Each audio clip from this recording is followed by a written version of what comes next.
ये सारे वो लोग हैं जिन्होंने पार्टी को दिशा दिखाई, पार्टी के लिए अपना पूरा जीवन खपा दिया। ऐसे ही अनगिनत समर्पित जीवन का हमें स्मरण होना बहुत स्वाभाविक है। और इसीलिए जब कमल पुष्प की रचना हुई है, और मैं पार्टी को अभिनंदन करता हूं, आज इस कमल पुष्प पे हमारे बूथ स्तर के कार्यकर्ता पुराने कार्यकर्ताओं के जीवन की जो कथाएं उसमें प्रस्तुत करते हैं, अपने आप में प्रेरक है। मैं तो आप सबको कहता हूं, कभी भी मन में आलस आ जाए, पल भर के लिए उस कमल पुष्प को मोबाइल फोन से खोल करके देखिए। ऐसी प्रेरणा की कथाएं हैं, ऐसी प्रेरक जीवन की घटनाएं हैं। हमें मार्गदर्शन के लिए, प्रेरणा के लिए और कुछ करने की जरूरत नहीं है। एक एक का जीवन, एक एक पल का काम कार्यकर्ताओं के लिए प्रेरणा का स्वरूप है। साथियों, 21वीं सदी का इस समय भारत के लिए बहुत अहम समय है। और आपको याद होगा, मैंने लाल किले से कहा था, यही समय है, सही समय है।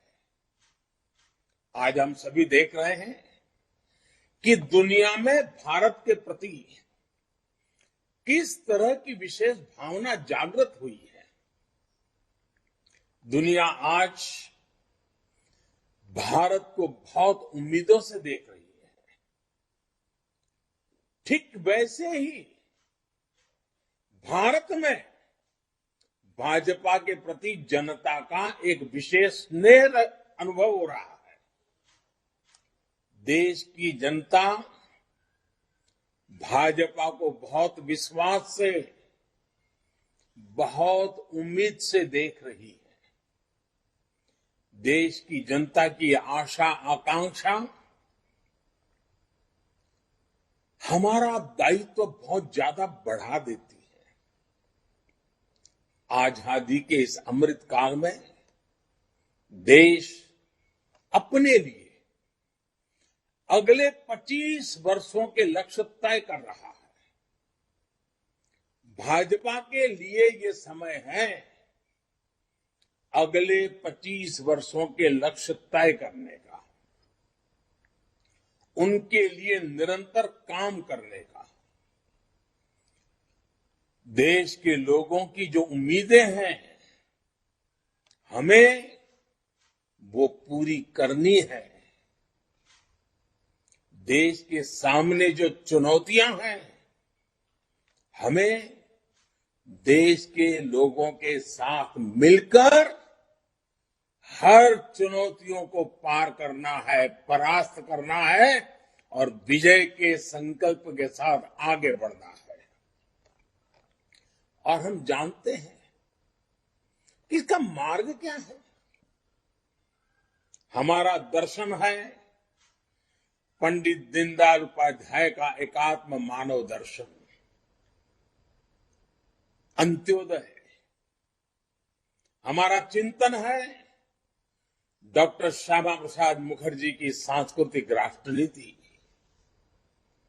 हमारा मंत्र है सबका साथ, सबका विकास, सबका विश्वास और सबका प्रयास। साथियों, मैं एक अलग तरीके से बात आपको बताना चाहता हूं। अब मान लीजिए, कल्पना कीजिए, किसी गंभीर बीमारी से पीड़ित व्यक्ति जब लंबे उपचार के बाद भी ठीक नहीं होता, तो बीमारी को ही अपनी नियति मान लेता है। वो बीमारी से बनी उन परिस्थितियों को स्वीकार कर लेता है, उसमें जीना सीख लेता है। वो सोचता है कि किसी भी तरह चलो भाई दिन कट जाए। व्यक्ति के जीवन में ऐसा होता है ना, कभी कभी राष्ट्र के जीवन में भी ऐसा होता है। हमारे देश में भी एक लंबा कालखंड ऐसा रहा जब लोगों की सोच मजबूरन ऐसी हो गई थी कि बस और कोई सहारा नहीं है, अब तो इसी में गुजारा करना है, बस किसी तरह बस समय निकल जाए, जिंदगी गुजर जाए। ना सरकारों से उनको कोई अपेक्षा बची थी और न ही सरकार भी उनके प्रति कोई अपनी जवाबदेही है वो समझने की स्थिति में थी। साथियों, देश की जनता ने 2014 में एक नया इतिहास लिखने का फैसला कर लिया। फैसला जनता का था। 2014 के बाद भाजपा देश को इस सोच से बाहर निकल करके लाई है। आज निराशा नहीं, आशा और अपेक्षा का युग। साथियों, आज भारत के लोग एस्पिरेशन से भरे हुए हैं। आज हिंदुस्तान का हर नागरिक नतीजे चाहता है, सरकारों का काम करते हुए देखना चाहता है। वो अपनी आंखों के सामने परिणाम प्राप्त करना चाहता है, परिणाम देखना चाहता है। राजनीतिक नफा नुकसान से अलग मैं इसे जनमानस में आया बहुत बड़ा पॉजिटिव चेंज मानता हूं। जब देश के 130 करोड़ लोगों की आकांक्षाएं इस प्रकार से जग जाती है तो निश्चित रूप से सरकारों की जवाबदेही भी बढ़ती है। उनके लिए काम करना अनिवार्य हो जाता है। सार्वजनिक जीवन के हर व्यक्ति के लिए ये जन जागृति अनिवार्य रूप से काम करने के लिए प्रेरित भी करती है, दबाव भी बनाती है। और इसलिए देश के लोगों की बढ़ती हुई एस्पिरेशंस में मैं देश के उज्जवल भविष्य को भली भांति देख रहा हूं। और जब ये सारी चित्र मेरे सामने मैं देखता हूं, आत्मविश्वास से भरे हुए देश के युवाओं को देखता हूं, कुछ कर गुजरने के हौसले के साथ, भागीदारी के विश्वास के साथ आगे बढ़ती बहन बेटियों को देखता हूं, तो मेरा आत्मविश्वास भी कई गुना बढ़ जाता है। साथियों, जब अपेक्षाएं बढ़ती हैं तो अपेक्षित परिणाम लाने के लिए परिश्रम की पराकाष्ठा करने का जज्बा भी बढ़ता है। यही जज्बा देश को आजादी के इस अमृत काल में नई ऊंचाई पर ले जाएगा। साथियों, आजादी के इस अमृत काल में देश जिन बड़े लक्ष्यों पर काम कर रहा है, तब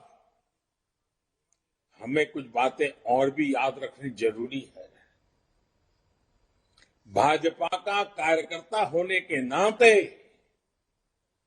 हमें चैन से बैठने का कोई हक नहीं है,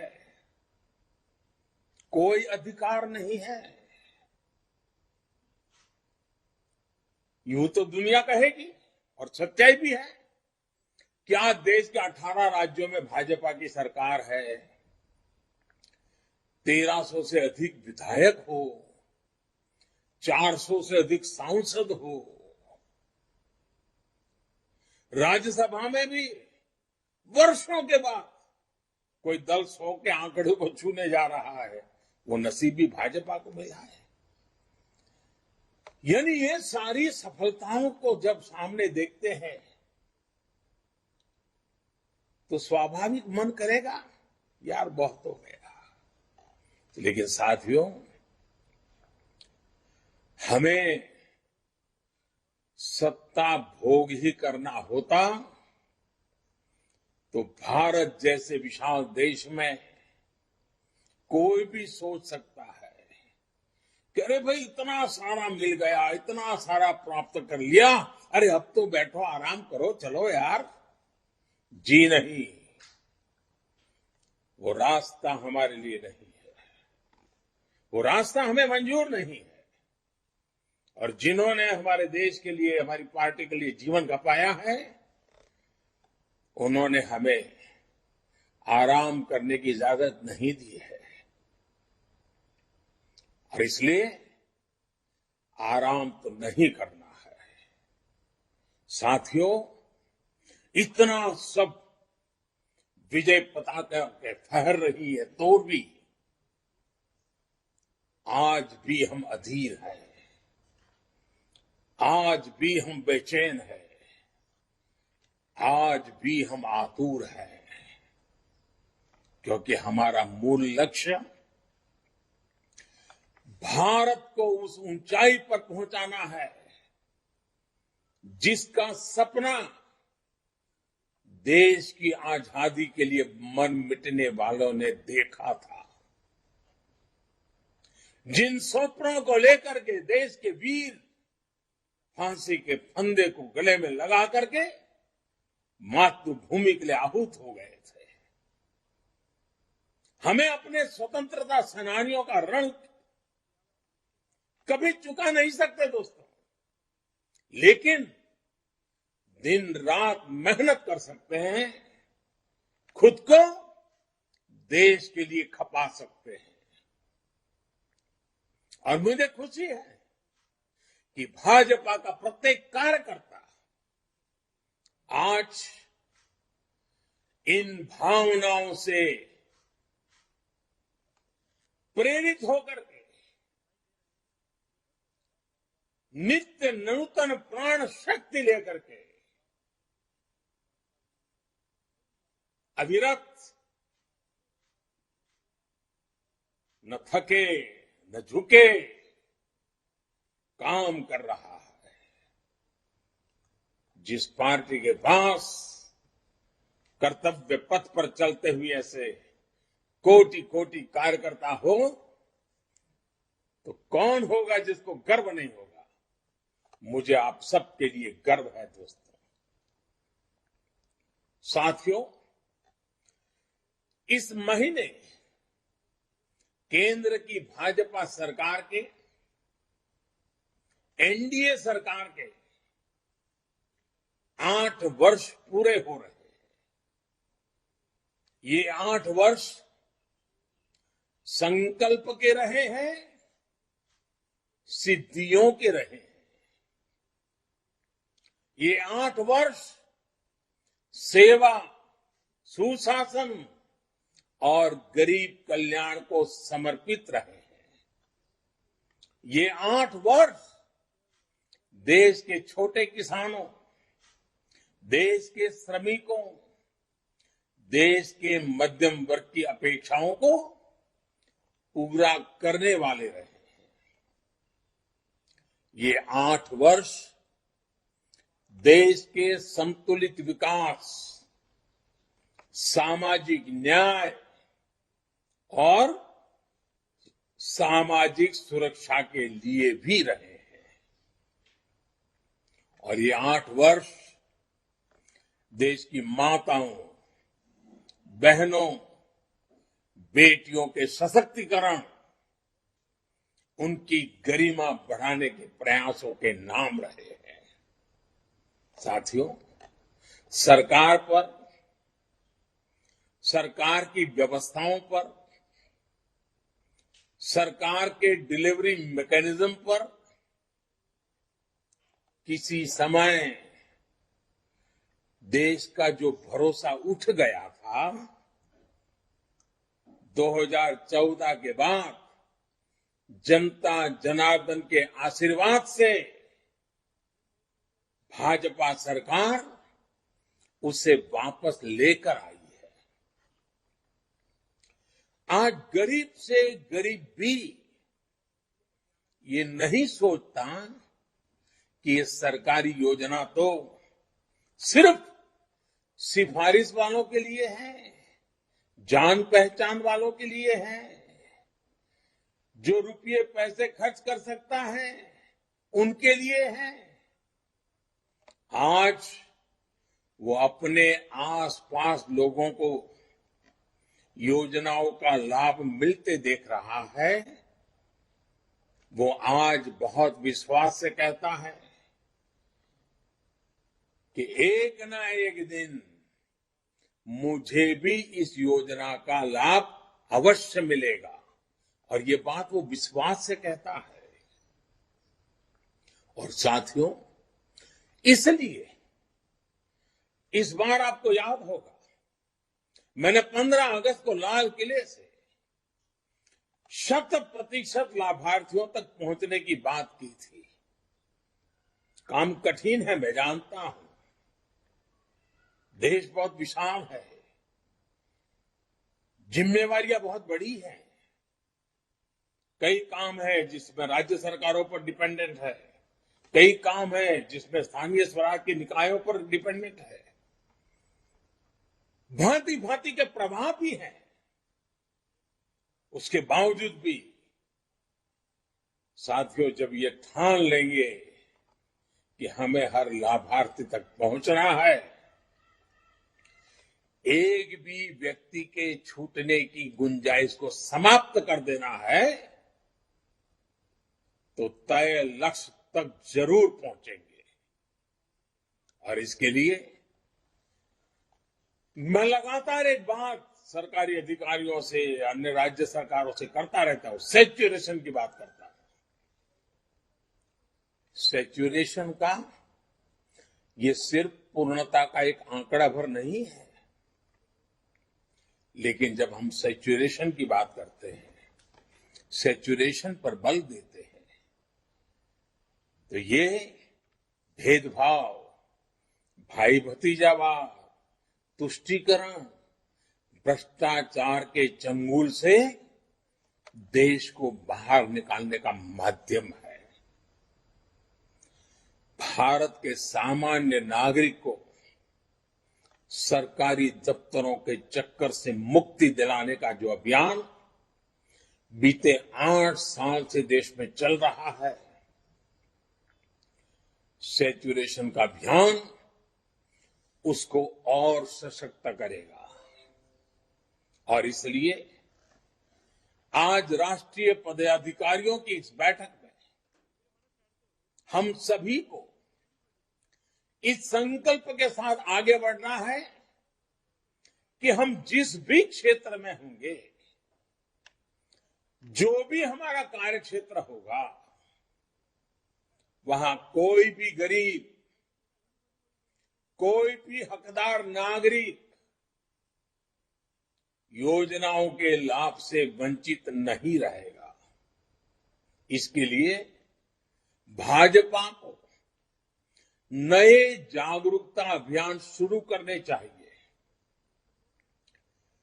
चुनाव के समय जैसे हम हर बूथ तक जाते हैं, हर परिवार में पहुंचते हैं, उसी स्पिरिट से घर घर जाना है, एक एक नागरिक तक जाना है। हर घर भाजपा, हर गरीब का कल्याण, हमें इसी भावना के साथ लगातार काम करना होगा।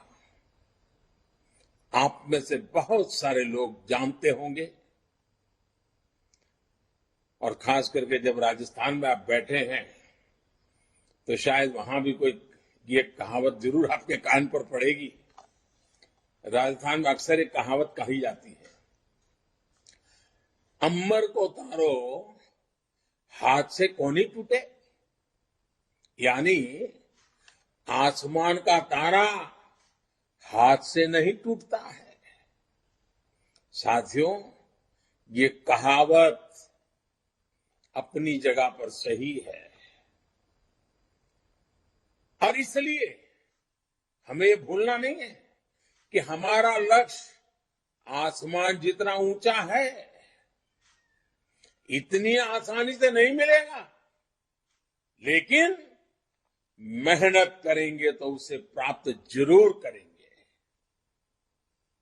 साथियों, जिस एक और विषय पर हमें निरंतर कार्य करते रहना है वो है देश में विकासवाद की राजनीति की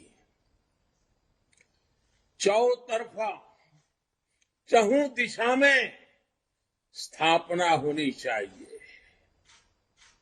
कोई भी दल हो उसको भी विकासवाद की राजनीति पर आने के लिए मजबूर करना।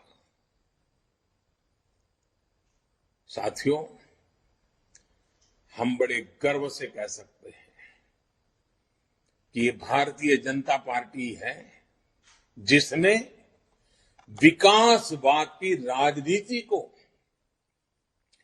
देश की राजनीति की मुख्य धारा बना दिया है। आज कोई भी चुनाव हो, विकास में विश्वास करने वाले लोग हो या न हो, समाज को तोड़ने की राजनीति करने वाले लोग हो तो भी, शॉर्टकट ढूंढ करके सत्ता पाने के नुस्खे आजमाने वाले लोग हो तो भी, चाहते हो या न चाहते हो, लेकिन चुनाव में हर किसी को विकास के नाम पर बात करनी ही पड़ती है।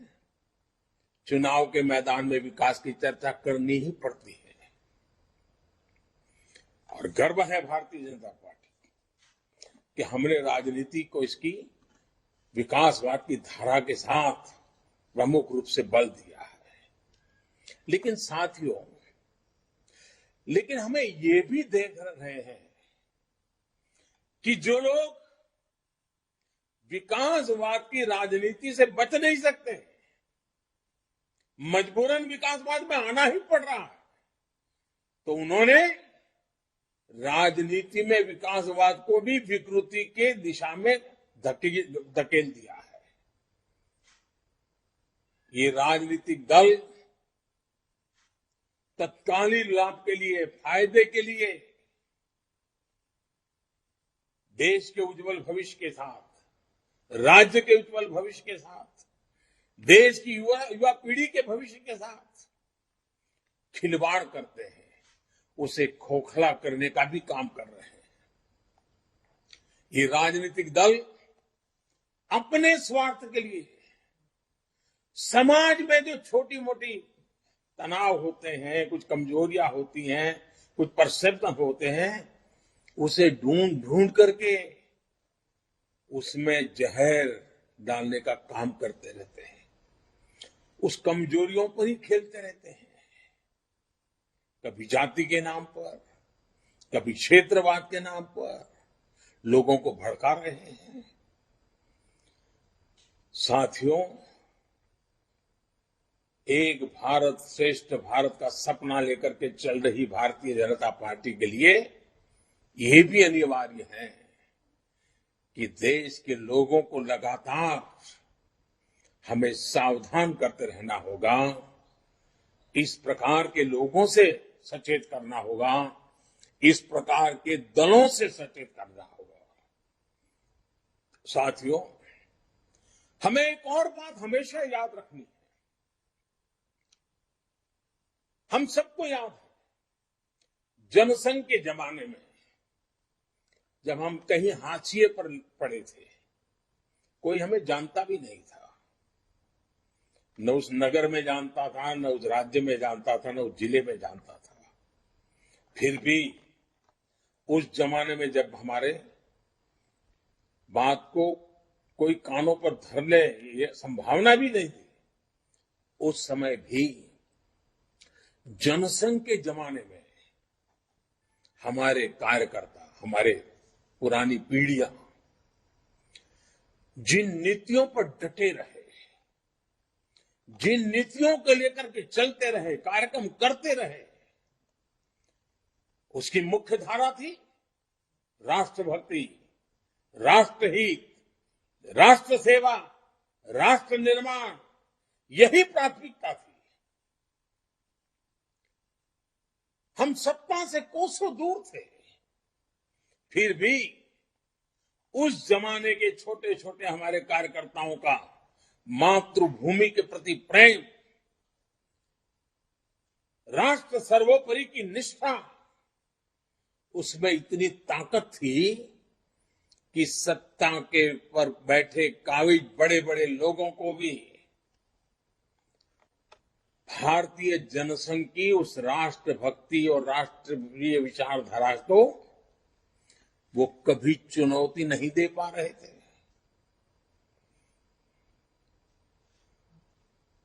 जाने अनजाने में भी उसके महत्व को समझना पड़ता था। स्वीकार नहीं करते थे, समझना पड़ता था। और आज भाजपा की नीतियां उसी राष्ट्रभक्ति से प्रेरित होकर विकास पर केंद्रित हुई है, विश्वास पर केंद्रित है।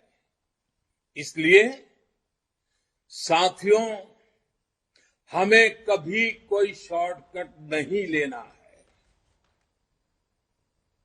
हमें देश हित से जुड़े जो भी बुनियादी विषय हैं, जो कोर इश्यूज हैं, उन्हीं पर आगे बढ़ना है।